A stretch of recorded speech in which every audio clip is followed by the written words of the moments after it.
Oi, pessoal, meu nome é Ana Loren e eu vou dar continuidade à apresentação falando sobre as organizações e seus níveis. Para a teoria da contingência, não existe uma universalidade dos princípios de administração, nem uma única e melhor maneira de organizar e estruturar as organizações. A estrutura e o comportamento organizacional são as variáveis dependentes, enquanto as variáveis independentes são o ambiente e a tecnologia. Para se defrontar com os desafios externos e internos, as organizações diferenciam-se em três níveis organizacionais. O nível institucional ou estratégico, que corresponde ao nível mais elevado e é composto por diretores, proprietários ou acionistas e pessoas do alto executivo. O nível intermediário, também chamado de nível mediador ou gerencial, que é o nível colocado entre os níveis institucional e operacional, e que cuida da articulação interna entre ambos. O nível intermediário, ele compõe-se da média administração, isto é, das pessoas ou órgãos que transformam as estratégias formuladas para atingir os objetivos empresariais em programas de ação. E o nível operacional, que é denominado nível técnico ou núcleo técnico, é o nível localizado nas áreas inferiores da organização, é composto pelas áreas que programam e executam as tarefas e operações básicas da organização. Agora falando sobre o arranjo organizacional. As organizações são, de um lado, sistemas abertos, defrontando-se com a incerteza que provém das coações e contingências externas impostas pelo ambiente e que nelas penetram por meio do nível institucional. Por outro lado, as organizações são sistemas fechados, tendo em vista que o nível operacional funciona em termos de certeza e de previsibilidade, operando a tecnologia de acordo com critérios de racionalidade limitada. A estrutura e o comportamento organizacionais são contingentes que se devem a: primeiro, as organizações enfrentam coações inerentes em suas tecnologias e ambientes de tarefa, e segundo, dentro dessas coações, as organizações complexas procuram minimizar as contingências e lidar com as contingências necessárias, isolando-as para a disposição local. A estrutura e o comportamento organizacionais ótimos dependem, portanto, do ambiente externo e da tecnologia utilizada pela organização. Agora falando sobre as novas abordagens ao desenho organizacional. A teoria da contingência, ela preocupou-se com o desenho das organizações por causa da influência da abordagem de sistemas abertos. O desenho organizacional retrata a configuração estrutural da organização e implica o arranjo dos órgãos dentro da estrutura, no sentido de aumentar a eficiência e a eficácia organizacional. O desenho organizacional ele deve preencher três requisitos principais. Primeiro, como estrutura básica, contribuindo para a implementação dos planos da organização, alocando pessoas e recursos para tarefas relevantes e proporcionando mecanismos para sua coordenação adequada. A estrutura básica toma a forma de descrições de cargos, organogramas, equipes, etc. Segundo, como mecanismo de operação, indicando aos membros aquilo que deles é esperado por meio de procedimentos de trabalho, padrões de desempenho, sistemas de avaliação e recompensas, programações, sistemas e comunicação. E o terceiro, como mecanismo de decisão, permitindo meios para auxiliar o processo decisório e o processamento da informação. O desenho da estrutura organizacional deve ser em função de um ambiente complexo e mutável e requer a identificação das seguintes variáveis. A primeira são as entradas, que são as características do ambiente geral e principalmente do ambiente de tarefa. O segundo são as tecnologias utilizadas para a execução das tarefas organizacionais, sejam sistemas concretos e físicos, sejam sistemas conceituais e abstratos. Terceiro, tarefas ou funções, que são as operações e os processos executados para obter determinadas saídas ou resultados. Quarto, são as estruturas, que são as relações existentes entre os elementos componentes de uma organização e incluem interações, a própria organização estrutural dos órgãos e cargos. interações entre órgãos e cargos, equipes, hierarquia da autoridade, ou seja, todos os esquemas de diferenciação e integração necessários. E o quinto são as saídas dos resultados, que podem ser os objetivos almejados ou os resultados esperados. São as medidas de eficácia organizacional. Processamento da informação por meio do desenho organizacional. O desenho organizacional constitui a busca de coerência entre várias áreas de decisão da organização. Primeiro, estratégia organizacional. Consiste em escolher qual é o domínio ou competência distintiva da organização. Essa escolha determina quais são as partes do ambiente geral que são relevantes para o alcance dos objetivos organizacionais. O domínio é determinado pelas escolhas de produtos ou serviços que a organização pretende oferecer, consumidores ou clientes a serem servidos, tecnologia a ser utilizada e situação em que o trabalho deve ser desenvolvido. Essas 4 escolhas determinam os limites da organização e os pontos em que ela é dependente de setores, como investidores, clientes, sindicatos, governos, etc., situados no ambiente. Segundo, escolhas quanto ao modo de organizar é a divisão da tarefa global em subtarefas que serão executadas por indivíduos ou equipes e quais os meios para reintegrar as subtarefas na conclusão da tarefa global. Terceiro, escolhas de políticas para integrar as pessoas na organização, como selecionar as pessoas, desenhar tarefas e oferecer recompensas para as pessoas escolherem o desempenho adequado que produza o efeito desejado sobre o ambiente. Na medida em que o ambiente se torna mutável e turbulento, a incerteza dele aumenta e o número de exceções cresce, o que pode sobrecarregar a hierarquia. Então, a organização ela vai precisar recorrer a novas alternativas de desenho organizacional para coordenar suas atividades. Ela pode utilizar essas alternativas para reduzir ou aumentar a quantidade de informação processada. Entre essas alternativas temos a criação de recursos de folga. A organização reduz o número de exceções, diminuindo o nível de desempenho, seja aumentando o tempo programado, o número de homens-horas de trabalho ou operando com recursos em excesso ou subutilizados. O segundo, a criação de tarefas autocontidas. A organização reduz a carga de informações, substituindo o desenho organizacional por equipes ligadas a uma categoria específica de entradas, de modo que cada equipe manuseie uma só categoria de resultados e possua todos os recursos para obter seus resultados. Terceira, criação de sistemas de informação vertical. A organização aumenta a carga de informação, criando novos canais e introduzindo mecanismos para a tomada de decisões. Quarto, criação de relações laterais. A organização cria relacionamentos laterais entre as unidades envolvidas. Em vez de fazer a exceção subir pela hierarquia, ela é resolvida por meio de contatos laterais diretos. Adiocracia. O termo adiocracia foi cunhado por Toffler em seu livro Choque do Futuro. Ele diz que para poderem acompanhar o ambiente turbulento, as organizações precisarão ser orgânicas, inovadoras, temporárias e antiburocráticas. Uma nova forma de organização vai surgir, a adiocracia, o inverso da burocracia. Essa organização temporária que se agrupa e se dissolve, que se modifica e se altera a cada momento, leva as pessoas a passar rapidamente de um lugar para o outro, em vez de preencher cargos ou posições fixas no quadro organizacional. A adiocracia caracteriza-se por, primeiro, equipes temporárias e multidisciplinares de trabalho, isto é, autônomas e autossuficientes. Segundo, autoridade totalmente descentralizada por meio de equipes autogerenciáveis ou autoadministradas. Terceiro, atribuições e responsabilidades fluidas e mutáveis. E quarto, poucas regras e procedimentos, ou seja, muita liberdade de trabalho.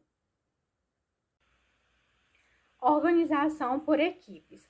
A cadeia vertical de comando constitui um poderoso meio de controle, mas seu ponto frágil é jogar a responsabilidade para o topo. Então, a partir da década de 1990, as organizações começaram a desenvolver meios para delegar autoridade e dispersar a responsabilidade em todos os níveis por meio da criação de equipes participativas para alcançar o comprometimento das pessoas. Existem dois tipos de equipes: a funcional cruzada e a permanente. A equipe funcional cruzada é composta por pessoas de vários departamentos funcionais que resolvem problemas mútuos. Cada pessoa reporta-se ao seu departamento funcional, mas reporta-se também à equipe. As equipes funcionais cruzadas criam uma atmosfera de trabalho em equipe e representam uma abordagem multidisciplinar na departamentalização, embora não cheguem a constituir órgãos propriamente. As empresas baseadas em computação, como por exemplo a Microsoft, utilizam essa abordagem. As equipes permanentes são constituídas como se fossem departamentos formais na organização. Os seus participantes trabalham juntos e reportam-se ao mesmo gerente para resolver problemas de interesse comum. Na Ford, por exemplo, as equipes permanentes começam no topo da organização, com o escritório do presidente, por exemplo, em que 2 ou 3 executivos trabalham como equipe. Nos níveis mais baixos da organização, a equipe permanente lembra a abordagem divisional, porém com um número muito menor de participantes. Falando das vantagens da estrutura de equipes. A estruturação das atividades por meio de equipes traz as seguintes vantagens. Primeiro, aproveita as vantagens da estrutura funcional, como economias de escala e treinamento especializado, com vantagens do relacionamento grupal mais intenso. Segundo, reduz as barreiras entre departamentos, aumentando o compromisso pela maior proximidade entre as pessoas. Terceiro, reduz o tempo de reação aos requisitos do cliente e às mudanças ambientais, pois as decisões da equipe são mais rápidas por dispensarem a aprovação hierárquica. Quarto, promove a participação das pessoas pelo total envolvimento em projetos amplos, em vez de tarefas estreitas e monótonas do departamento. E quinto, reduz custos administrativos, pois a equipe derruba a hierarquia, não requerendo gerentes para sua supervisão. Agora falando acerca das desvantagens da estrutura por equipes.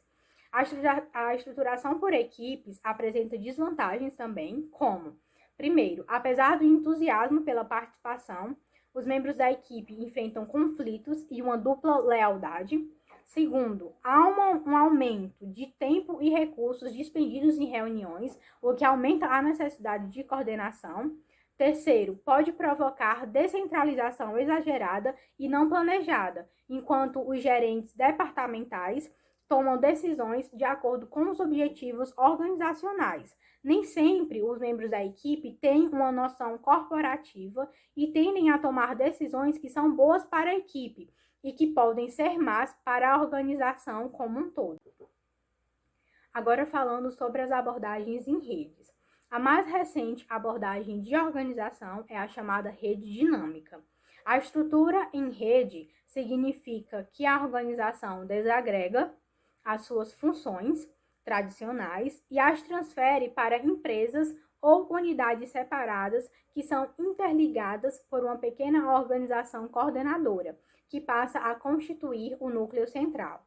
Assim, produção, vendas, engenharia e contabilidade passam a constituir serviços prestados por unidades separadas que trabalham sob contrato e que são conectadas eletronicamente a um escritório central para efeito de coordenação e integração. A companhia central retém o aspecto essencial do negócio, enquanto transfere para terceiros as atividades que as outras companhias podem fazer melhor e mais barato. Coca-Cola, Nike, McDonald's são exemplos de empresas organizadas em redes no mundo todo. As vantagens da estrutura em rede são: primeiro, competitividade em escala global, pois aproveita as vantagens no mundo todo e alcança qualidade e preço em seus produtos e serviços. Segundo, flexibilidade da força de trabalho e habilidade em fazer as tarefas onde elas são necessárias. Apresenta flexibilidade para mudar rapidamente sem restrições ou limitações de fábricas próprias ou de equipamentos fixos. E terceiro, custos administrativos reduzidos, pois pode ter uma hierarquia simples de apenas 2 ou 3 níveis hierárquicos contra 10 ou mais das organizações tradicionais. As possíveis desvantagens da estrutura em rede são, primeiro, a falta de controle global, pois os gerentes não têm todas as operações dentro de sua empresa e dependem de contratos, coordenação, negociação e mensagens eletrônicas com outras empresas para tocar tudo em conjunto. Segundo, maior incerteza e potencial de falhas, pois se uma empresa subcontratada deixa de cumprir o contrato, o negócio pode ser prejudicado. E terceiro, a lealdade dos empregados é enfraquecida, pois as pessoas sentem que podem ser substituídas por outros contratos de serviços. Estrutura matricial. É também denominada matriz ou organização em grade. A essência da matriz é combinar as duas formas de departamentalização, a funcional com a departamentalização de produto ou projeto na mesma estrutura organizacional. Trata-se, portanto, de uma estrutura mista. O desenho matricial apresenta duas dimensões: gerentes funcionais e gerentes de produtos ou de projeto. A organização adota os dois tipos de departamentalização. Com isso, o princípio da unidade de comando vai para o espaço e se cria uma delicada balança de duplo poder que se caracteriza a matriz. Cada departamento passa a ter uma dupla subordinação. Segue orientação dos gerentes funcionais e dos gerentes de produto/projeto simultaneamente. Assim, a estrutura matricial funciona como uma tabela de dupla entrada. As vantagens da estrutura matricial. O desenho em matriz permite vantagens de ambas as estruturas, funcional e de produto/projeto, enquanto neutraliza as fraquezas e desvantagens de ambas. A estrutura funcional enfatiza a especialização, mas não enfatiza o negócio, enquanto a estrutura de produto/projeto enfatiza o negócio, mas não enfatiza a especialização de funções. Então, o desenho matricial permite satisfazer duas necessidades da organização: especialização e coordenação. Já falando das limitações da estrutura matricial, embora utilizada pelas grandes organizações como meio de trazer inovação e flexibilidade, a estrutura em matriz viola a unidade de comando e introduz conflitos inevitáveis de duplicidade de supervisão, enfraquecendo a cadeia de comando e a coordenação vertical, enquanto tenta melhorar a coordenação lateral. As aplicações da estrutura matricial. A matriz constitui um esquema participativo e flexível, pois depende da colaboração das pessoas envolvidas e enfatiza a interdependência entre departamentos. A necessidade de lidar com a complexidade é uma das razões para sua utilização, pois ela utiliza equipes cruzadas, funcionais e por produto/projeto, como resposta à mudança e à inovação. Para finalizar, falando sobre as organizações virtuais. Nós sabemos que a TI ela abriu espaço para o início da era da informação, proporcionou um ambiente informacional cooperativo, rompeu com as tradicionais fronteiras organizacionais e facilitou o aparecimento das organizações virtuais, que não requerem espaço e recursos físicos, nem os tradicionais conceitos de tempo e duração. São organizações não físicas que fazem uso intensivo da TI para a coordenação interorganizacional de seus negócios e interagir no ciberespaço. Na maior parte das vezes, as organizações virtuais são verdadeiros consórcios organizacionais, frutos da integração de competências entre organizações independentes para oferecer algo em tempo rápido e custo baixo, o que não seria possível com apenas um dos parceiros ou aliados envolvidos. A internet está constituindo um poderoso fator modificador nos formatos organizacionais e na maneira de agir e trabalhar. As organizações virtuais não se limitam às fronteiras de espaço nem de tempo, pois estão presentes em qualquer lugar e em qualquer momento, graças aos seguintes aspectos: a utilização intensiva da TI como plataforma que permite maior capacidade de armazenamento de dados, fluxos multidirecionais de informação e velocidade de transmissão na web. Utilização da TI para unir organizações, pessoas, conhecimentos e bens de maneira interativa e dinâmica, sem necessidade de juntá-las em um mesmo espaço físico ou ao mesmo tempo. Terceiro, integração e concentração de uma enorme variedade de competências essenciais oferecidas por vários e diferentes parceiros por meio de uma intensa coordenação interorganizacional. Capilaridade em termos de acesso e cobertura global e não apenas local ou regional, tornando a localização geográfica sem importância. Poucos investimentos em recursos físicos ou concretos tradicionais. Utilização de redes colaborativas e interativas para oferecer vários e diferentes serviços por meio de parcerias com outras organizações, cada qual oferecendo sua competência essencial para obter maior vantagem competitiva. Elevada flexibilidade, adaptabilidade, mutabilidade e agilidade para inovar, crescer, encolher ou desaparecer. As organizações virtuais têm por base a informação e estão trazendo novas concepções sobre comércio eletrônico, envolvendo transações comerciais, financeiras, imobiliárias, acionárias, etc. Teletrabalho ou trabalho remoto, ensino à distância, o EAD, teleconferências e informação, conhecimento e relacionamento através das redes sociais, por meio de sites, jornais, revistas, enciclopédias, anúncios, blogs, etc. Então, é impressionante a enorme difusão de uma incrível variedade de organizações virtuais em todo o planeta e que fazem o e-business, educação à distância, vendas, noticiário, redes de relacionamentos, entretenimento e uma infinidade de possibilidades de viver a vida com uma qualidade melhor. Oi gente, meu nome é Vitória Leitão e dando continuidade à apresentação eu vou estar comentando com vocês sobre o homem complexo, certo? A teoria da contingência, ela não concorda que as outras concepções abordam tão bem essa questão da complexidade humana, certo? A teoria da contingência defende que o ser humano ele é composto por concepções, valores, ideais e tudo isso pode entrar em harmonia para que o ser humano consiga resolver fatores externos, fatores que vêm do ambiente, problemas que podem surgir do mundo exterior que não seja a individualidade humana, certo? Alguns pontos são essenciais para compreender o homem complexo, certo? O primeiro ponto aí que eu vou abordar é a questão do homem ser um ser transacional. Ele não recebe só insumos do ambiente, como ele reage a eles e adota uma posição proativa, ou seja, o que dignifica o homem, assim, teoricamente falando, é como ele reconhece, como ele reage a esses fatores externos, certo? O segundo ponto é o homem tem um comportamento dirigido para objetivos. O homem é um sistema individual, certo? Que desenvolve seus próprios padrões de percepções, valores e motivos. As percepções, elas se referem à informação que cada sistema individual recolhe do seu ambiente. Ou seja, essas percepções, elas são diferentes, porque cada ser vive uma vida diferente e cada percepção é diferente, porque eles moldam essas percepções através da sua vivência, certo?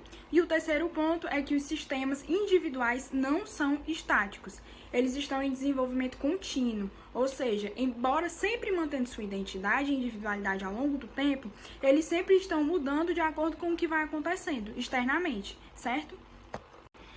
Os autores, né, da teoria da contingência, eles substituíram as teorias vistas anteriormente, baseadas em uma estrutura uniforme, hierárquica e universal de necessidades humanas, por novas teorias que rejeitam ideias preconcebidas. Ou seja, as teorias e o que a teoria da contingência vai abordar não está mais relacionado com o que foi visto antes, a essa individualidade, a essa sistematização, certo?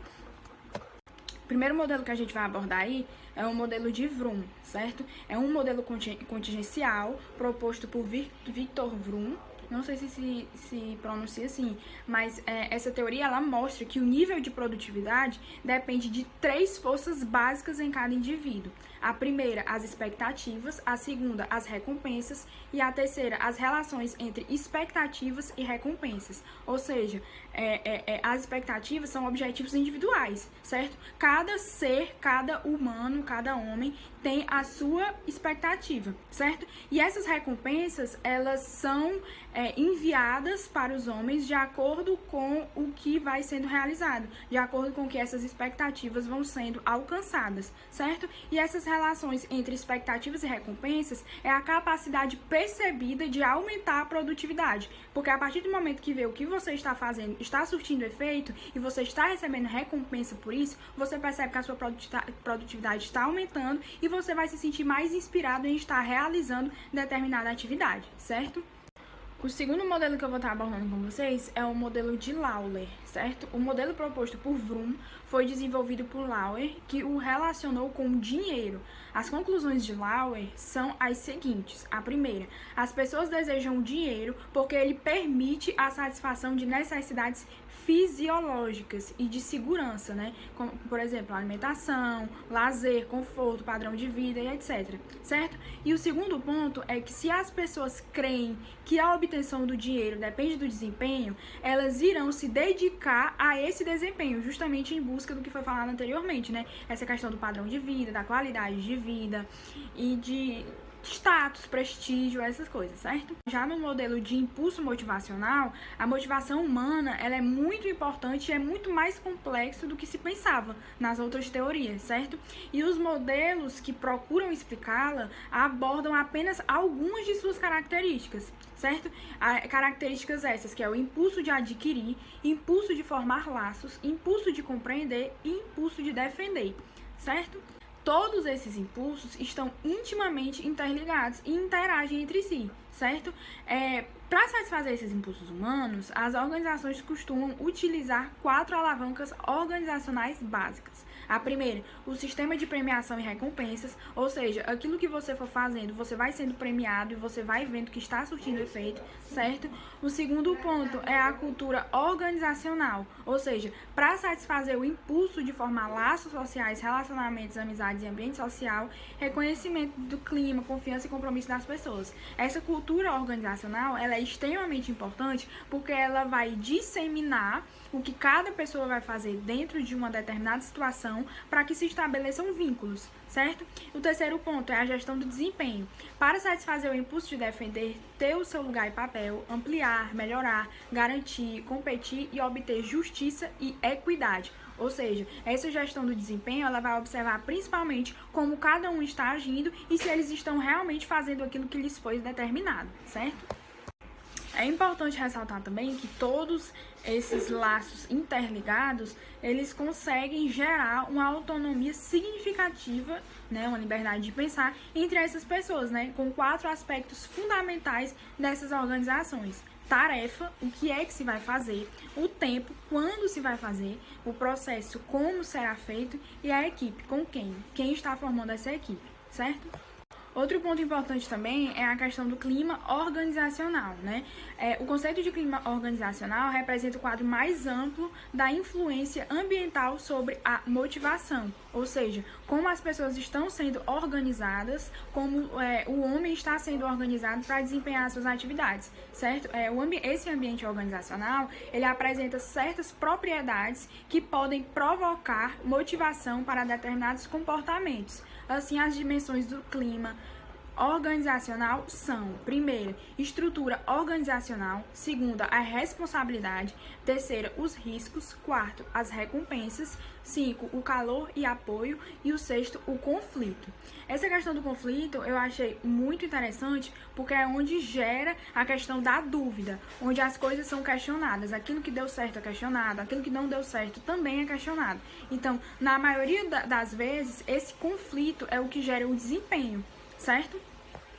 Agora, falando sobre a teoria contingencial de liderança, a gente consegue ligá-la diretamente com a questão de que o líder, ele tem que ter capacidade o suficiente para entender a demanda, entender os conflitos e procurar organizar e oferecer resultados, certo? Suprir expectativas e também, principalmente, o líder eficaz é aquele que consegue o melhor para todos os atores envolvidos, ou seja, o líder tem que contemplar as necessidades de todas as pessoas que estão envolvidas em determinada situação, certo? A liderança, ela é muito mais do que uma soma total de traços de personalidade, como mente, coração, coragem e moral. Ela pode ser aprendida e, principalmente, desenvolvida, certo?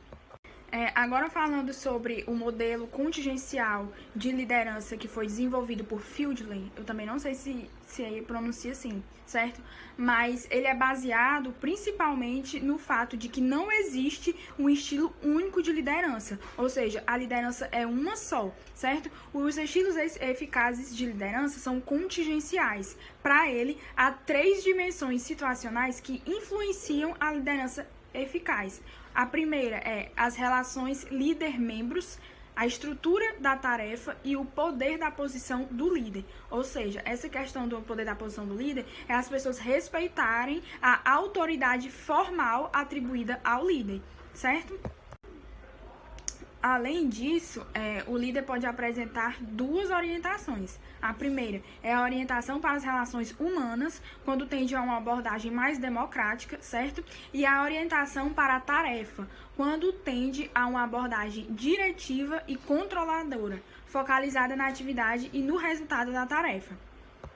Outros modelos de liderança. A teoria da contingência mostra que liderança reúne ampla variedade de aspectos, como o comportamento e relacionamentos do líder, visão e leitura da situação e direcionamento estratégico, comunicação e compartilhamento, valores e culturas, motivação, criação e desenvolvimento de equipes, foco em metas e resultados, paixão, consistência e muito tutano. Ou seja, o líder ele tem que ter força para poder liderar uma equipe e satisfazer as expectativas daquela situação, certo? Agora, no sentido dos principais desafios das lideranças, são o que o líder faz e o que componentes esperam, como se relacionar com a sua equipe, né? Principalmente obter credibilidade e confiança, como o líder modela o seu caminho, né? Como afinar sua voz, definir valores a compartilhar, ensinar os outros e dar exemplo a todos. Terceiro, como inspirar uma visão compartilhada, mirando o futuro, imaginando as possibilidades, buscando um propósito comum, envolvendo todas as outras pessoas que estão dentro dessa situação, certo? Quarto ponto, como desafiar o processo, ou seja, buscar a oportunidade, impulsionar a iniciativa das pessoas. E quinto, como habilitar os outros a agir por sua conta, ou seja, motivar a colaboração por meio da autonomia das diferentes pessoas que estão englobadas nessa situação, certo? Em resumo, a liderança ela precisa ser entendida como algo conceitual e prático, no sentido de inspirar, engajar e motivar as pessoas que estão envolvidas, aos demais que estão envolvidos em determinada situação, a poderem estarem efetuando as suas coisas, as suas atribuições de maneira que gere o sucesso, que supra as expectativas. Boa tarde, pessoal. Eu sou a Jéssica e dando continuidade à apresentação sobre a teoria da contingência que as meninas já estavam falando sobre ela para vocês, eu queria trazer a ideia principal dela agora, né? Que é justamente essa, de que toda instituição, toda organização e que todas as teorias anteriores, elas não são concretas, elas não são absolutas. Ou seja, que elas podem ser mudadas e adaptadas.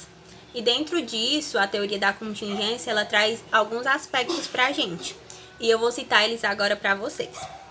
O primeiro aspecto fala sobre o comportamento e o relacionamento do líder. O segundo, sobre visão e leitura da situação e direcionamento estratégico. O terceiro aspecto fala comunicação e compartilhamento. O quarto fala dos valores e da cultura. O quinto, da motivação e do empowerment. Empowerment, ela é uma palavra que significa descentralização de poderes. O sexto fala sobre criação e desenvolvimento da equipe. O sétimo fala sobre o foco e metas e resultados. O oitavo fala sobre paixão, consistência e muito tutano. Esses aspectos, eles mostram pra gente que a teoria da contingência quer falar que as pessoas, elas têm, dentro das instituições, dentro das organizações, ela tem suas ações descentralizadas e em conjunto, compartilhada. E que as pessoas, elas são empoderadas para agir por si só. Ou seja, que o poder dentro de uma instituição, ele não está ligado somente ao líder. E sim, ele é compartilhado e que todas as pessoas elas são empoderadas para agir por si só. E o dever central do líder é justamente motivar e direcionar as ações das pessoas. E com isso, né, o líder ele traz para si muitos desafios e muitos deveres, né? E eu vou citar para vocês também agora os desafios que um líder tem dentro dessa teoria, né? Dentro da teoria da contingência. O primeiro desafio é justamente o que o líder faz e o que os outros esperam que ele faça. E isso está ligado diretamente à credibilidade e à confiança que o líder passa para a equipe dele. O segundo desafio, ele tá ligado aos valores e ao exemplo que o líder passa para a equipe dele. O terceiro desafio é como o líder pode inspirar uma visão compartilhada. Ou seja, como ele pode mostrar para os membros da equipe dele um futuro de possibilidades positivas, né? O quarto desafio, ele está ligado ao processo de iniciativa e de oportunidades. O quinto e último desafio, ele está ligado ao agir por si só. Ou seja, a confiança e a credibilidade que o líder passa para os membros da equipe dele, para que eles possam ter esse empoderamento de agir por si só. E dando continuidade, né, a teoria da contingência, ela tem uma estratégia organizacional totalmente diferente das outras teorias que a gente estudou.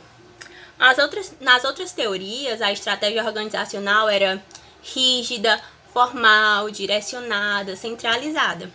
Já a teoria da contingência não, ela é totalmente diferente e ela vai para outro lado. Como o próprio nome já está dizendo, né, teoria da contingência, ela tem uma estratégia organizacional contingente. E essa palavra contingência quer dizer possibilidades. Ou seja, a teoria da contingência leva em consideração a possibilidade de dar certo e a possibilidade de não dar certo. Ou seja, ela é uma teoria que não é unilateral. Ela trabalha com muitas possibilidades. E ela traz pra gente 3 estratégias organizacionais, né? A estratégia da escola ambiental, a estratégia da escola do design e a estratégia do posicionamento. E eu vou explicar para vocês todas elas, né?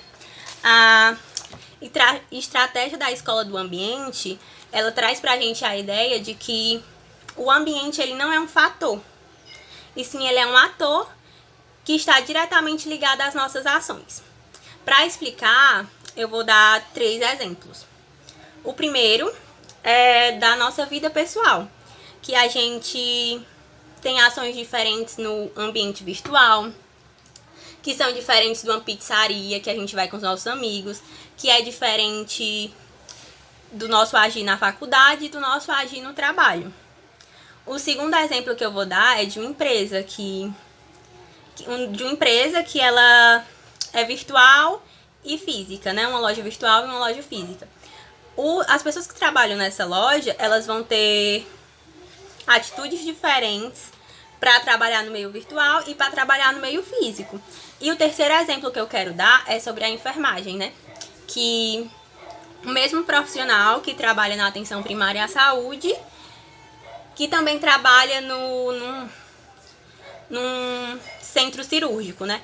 Esse profissional, ele vai ter atitudes diferentes nesses 2 ambientes. Ou seja, a gente condiciona nossas ações ao ambiente que a gente está. Que a gente muda de acordo com o ambiente, né? A segunda estratégia organizacional é a escola do design.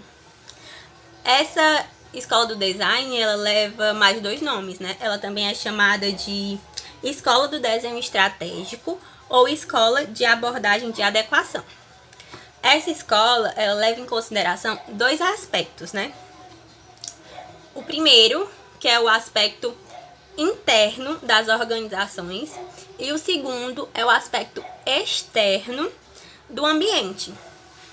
Quando ela junta esses 2 aspectos, ela é melhor para se avaliar e ter uma mudança de estratégia. Quando se junta isso, é mais fácil de reformular suas ações, o seu jeito de agir, para ter uma melhora, né, dentro daquele ambiente. E a terceira estratégia organizacional é a da escola do posicionamento, né? Ela é uma estratégia que foi criada por Porter no seu livro de análise competitiva. E Porter, ele é muito famoso hoje em dia pelos seus livros de administração e economia, né? E dentro dessa escola, dentro dessa estratégia, ele une 3 aspectos.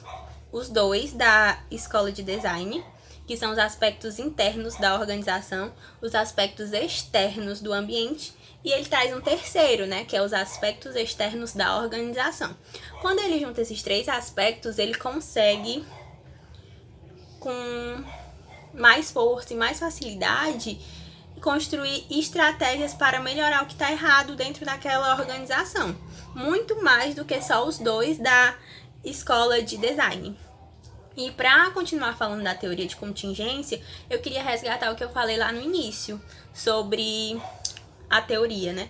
Que ela traz pra gente a ideia de que nenhuma teoria, de que nenhuma organização, de que nenhuma instituição é concreta, né? Que tudo é mudado, tudo é adaptado. E para ela afirmar isso, ela tem como base as outras teorias que a gente estudou durante o semestre, né? E isso é reforçado até pela criação da teoria de contingência. Ela foi a última a ser criada em 1967 e com isso ela traz nela características de todas as outras. E agora, por fim, eu queria citar as características da teoria de contingência. A primeira é sobre o relativismo em administração. Ela traz pra gente que tudo é relativo, que nada é concreto e que tudo pode ser adaptado. A segunda característica é sobre a bipolaridade contínua, que ela traz pra gente conceitos dinâmicos. Não é aquela coisa que só é aquilo e pronto e acabou-se, né? Ela tem muitas possibilidades, tem muitos conceitos e todos eles são dinâmicos e todos eles podem ser mudados e adaptados. Outra característica é que ela dá ênfase ao ambiente, ou seja, a gente condiciona as nossas atitudes ao ambiente que a gente está. Outra característica é a ênfase na tecnologia. Ela traz pra gente que a tecnologia ela tem um papel muito importante na sociedade e que ela impacta fortemente os processos das instituições, das organizações, né? E outra característica é a compatibilidade entre abordagens de sistema fechado e aberto. Ou seja, ela tem características mecanicistas e orgânicas. Ela une essas duas linhas. E a última característica que eu quero falar para vocês é sobre o caráter eclético e integrativo, que existe uma variedade de métodos e de teorias que ela traz para ela, né? E que ela consegue aliar todos esses métodos e fazer uma coisa integrada, aproveitando tudo.